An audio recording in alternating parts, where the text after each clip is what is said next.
ഇവിടെ ദോശ കഴിക്കാനായിട്ട് വന്നതാണേ. അപ്പോൾ അതാ ഇവിടെ വെറൈറ്റി ദോശ കിട്ടും. ഞങ്ങൾ ഓർഡർ ചെയ്തിട്ടിരിക്കുകയാണ്. പക്ഷെ കാണിച്ചു തരാൻ പറ്റുമെന്ന് അറിയത്തില്ല, കാരണം എൻ്റെ ഫോണിൽ ചാർജ് ഇല്ല. ഈ നിമിഷം ഓഫാവും. ഞങ്ങളതാ ഇവിടെ കുറേ പേരുണ്ട്. അപ്പോൾ ഇവരെല്ലാവരും ദോശ കഴിക്കാനായിട്ട് ഇങ്ങനെ വെയിറ്റ് ചെയ്ത് നിൽക്കുകയാണ്. അല്ല അവരെല്ലാവരും കഴിക്കുകയാണ്, ഞങ്ങൾ വെയിറ്റ് ചെയ്തിരിക്കുകയാണ്.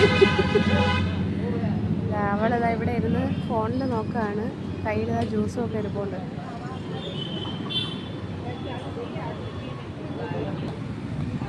ഇത് ഇച്ചൽക്കുറഞ്ചി എന്ന് പറയുന്ന സ്ഥലമാണ് കേട്ടോ.